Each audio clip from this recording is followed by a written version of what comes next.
Hey guys, Crow here. Welcome back to another video. In today's video, I'm going to be telling you guys if the Z06 is a good daily driver.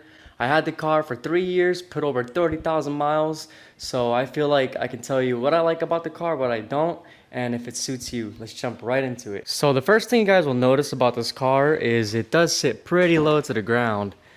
It's not really an issue though, I'll be honest. I like these kind of cars. It doesn't really interfere with my daily life getting in and out. It's not a nuisance. So you just sit down. I sit from the side first and then move my legs in, and there you go. For some people it might be a problem, for others it might not. If you're worried about this car being very uncomfortable, I can reassure you that's not the case. I also did have a disc herniation 2 years ago at the gym, so while recovering I didn't really struggle feeling uncomfortable in here. This car is generally really comfortable, especially with these seats. Alright, let's give it a cold start.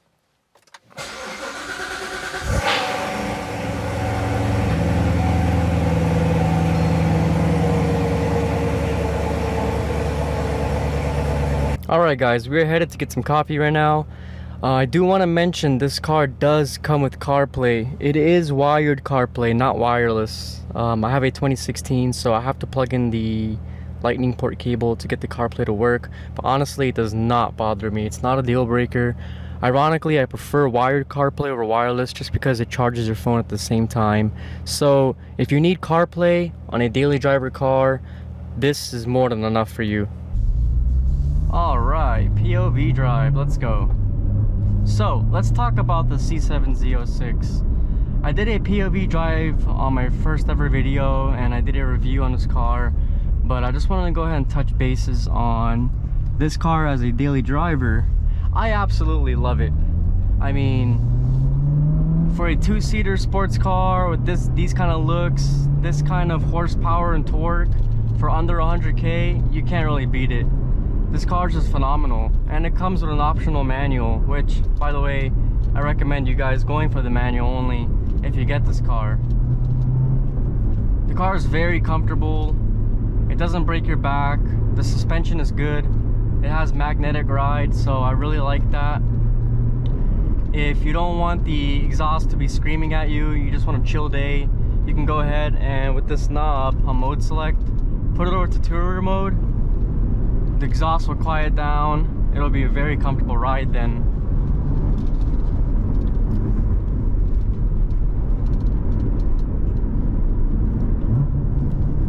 The throttle response is really good. Visibility is alright. You do have a blind spot, but what I like to do is I just lean over and check my mirror to make sure no car is on my blind spot before I make that lane switch. Now, what about driving around town? How does this car? This car is phenomenal on highways, but around town, I really like it as well. It's not too much. Obviously, with this much power, you can't really enjoy it. It just feels like it's locked in. It's begging you to like push the car to the limits, but you can't do that. So, around town, I would say this car is really good. My only pet peeve about the Z06 in manual is it comes with 7-speed, not 6. I don't like the 7th gear. The 7th gear is really weird. I know that's for saving fuel on the highway, but realistically, no one really ever goes in that gear. 6 is like more than enough.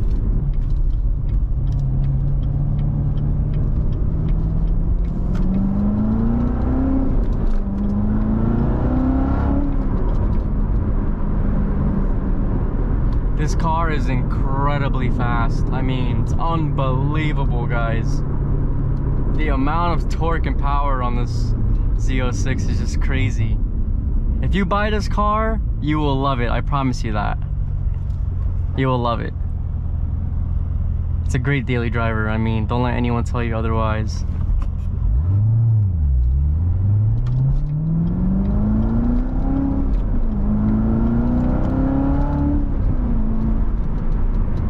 Look, you already pick up the speed 60 miles an hour without even full throttle. This thing is an animal. It can get loose on you really quick if you're not careful.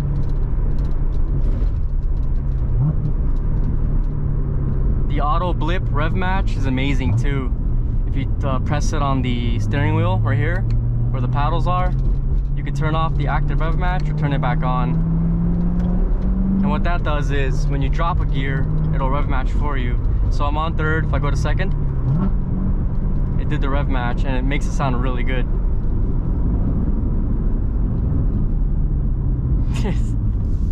I love this car. I mean, goddamn. I just like, after 3 years of ownership, I'm always smiling, I'm always laughing in here, I'm just having so much fun. And it's rare to find a car like that. It's rare to find a car where after 2 to 3 years of ownership, you don't itch for something else. It's just amazing. I can't see myself selling it. And the stock exhaust sounds incredible. You can buy this car, you don't have to touch anything. Don't modify anything, just drive it. It sounds amazing. The wheels are amazing. The suspension, everything is perfect, tuned the way it should be. What I like too is the gearing is not too long. So unlike my Porsche Cayman GT4, that has really long gearing. So really you can only use like second, third gear max on like the streets and highways. One thing I will mention though, the C7 Z06 gets a lot of attention. I know I have a gold wrap on it, so that adds to it, but still, even when it was white, people were breaking their necks constantly. You'll constantly get thumbs up, people asking you to rev it, people asking you to do burnouts. So just prepare for that. If you're the kind of guy that doesn't want to be bothered from day to day, it might not be for you, but again, it all depends. It doesn't really bother me too much because I'm the one just driving, I'm in the car, windows are usually up, so it's not like I get harassed anywhere. Alright guys, we're back. I just got some coffee right now, as you guys can see. So it fits 2 coffees perfectly fine. The only thing is there's a separator between the coffee that keeps getting loose. So it's not too bad, but cheers.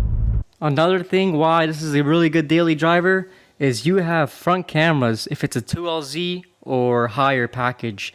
These front cameras on the bumper are a godsend. I use these every single time. So basically you go to reverse and then you go to first gear and then these cameras will pop up. This will help you park your car so you don't clip the splitter. If I didn't have this, I would be terrified. My Porsche doesn't have front cameras, so I have to reverse park most of the time.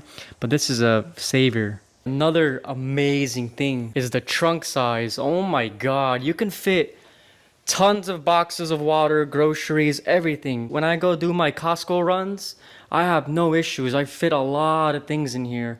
So many people are mesmerized when I open my Corvette trunk and they see how huge it is. It's incredible. It's crazy. Like, this trunk space is just perfect. It's perfection. You can fit so much in it.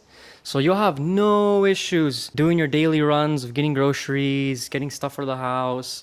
It's amazing. Okay, so now I'm going to talk about some downsides of the Corvette C7 Z06. While they're not major, just hear me out. So, one of my biggest complaints as a daily driver is, obviously you will be visiting a gas station very frequently. If you're like me, if you're like 2 days, you gotta sip gas. What I don't like is the capless gas right here. When you plug it in to put fuel, it is agitating. I personally like having a cap where you twist off, because the capless ones, this is what's gonna happen. You're gonna go to the gas station, and this goes for a lot of pumps. You're gonna put the pump in here, and you're gonna pump your fuel, and you'll realize it's gonna click and stop. Then you gotta readjust it, you gotta find the right spot, click it again, sometimes you gotta hold it, it's gonna unclick. You guys are probably thinking this thing's broken, it's not. A lot of Corvette owners have this issue. It's very agitating. It doesn't happen all the time. It all depends on the gas station you go to, if their nozzle is good or not, if it's an older one. Personally, I get really agitated when sipping gas because I find myself always constantly readjusting the nozzle, and it really pisses me off. Whereas on my Porsche, just the cap you take off, plug it in once, and it's always fueling. I've never had this issue with any other cars that I've owned in the past, only this one. That's why when you go to a gas station, you're gonna see what I mean eventually. Another thing I don't like about this car, it's not a big deal, but the cup holders. So you saw in the POV, I had 2 cups of coffee. Good, it works, right? It works most of the time. But if you have something that's smaller, in circumference, you're gonna see this thing you can just take out. It's not stationary, it's adjustable, it moves. This is really gimmicky. I really don't like this, so I always find myself having to readjust this. Sometimes it pops off. So in a scale of 1 to 10 in annoyance, this is an 8, so this tends to really get annoying, but for the most part it's okay. I did wish Chevrolet put a fixed one here so it doesn't move. You could probably like modify it to keep it in place, but honestly, I really zonked them for this. Now, one more downside is driving this car in the rain. You gotta be really careful. This thing gets sideways on the street if you're not careful and you give too much throttle. Imagine in the rain, it's even worse. I fishtailed quite a lot of times in this car in the rain. You can combat that by putting it into wet mode. It'll give you better traction. It'll cut down your throttle so you don't have that much power. But to be honest, if you're a good driver and you don't act crazy and you just drive conservatively and normal during the rain, you'll be okay. But still, it's not super stable in the rain. So if you live somewhere that's always constantly raining, you have a lot of cold, freezing temperature weather, it won't be a good daily driver. But if you're in California like I am, it's amazing. I highly recommend it. Keep in mind, tire costs a lot more on these kind of cars. You do have to replace them a little more often, but it's not too bad. Changing the oil is very easy. There's 2 drain plugs underneath the car. You just put it on some race ramps. I have these race ramps. Drive it up the race ramps, take off the 2 drain plugs, take off the oil filter, drain it. I'll make a video on how to change oil in the C7 Z06. It's extremely easy. Overall, for the most part, it's easy to maintain, like I mentioned earlier. Although, do not let this basically discourage you from getting a C7 Z06. It is an amazing car, you know. Aside from the little gas cap nozzle and then the center console, it's a really good car. You guys, as a daily driver, I cannot ask for anything better. I absolutely love it. My Porsche GT4 is getting PPF'd right now at a shop in Concord, so when that's done, I'm going to be trying to daily drive that more and see how it compares. But overall, in terms of like size, comfort, usability, practicality, this car is perfect. You guys should not have to look for anything else. If you're in the market for a 2-seater coupe, you're in the market for something that's very fast, 600 plus horsepower, under 100K, you can snag a C7 Z06 for like 70K. This is the best value car you can buy for your money right now. And when you do buy this car and you decide, hey, I want to sell it a year or 2 later, you're not going to lose any value at all. These cars are already depreciated. They did go up a little within the past couple years because of inflation, COVID and whatnot, but still, you'll have no problem reselling this car and getting most of your money back, if not more. And that's it for today's video. Thank you guys so much for tuning in. You guys are giving me a lot of love and support on the channel. Subscribers keep going up, the views keep going up. I really appreciate it, guys. Thank you so much for watching. This was Crow and the Vet, and I'll see you guys next time.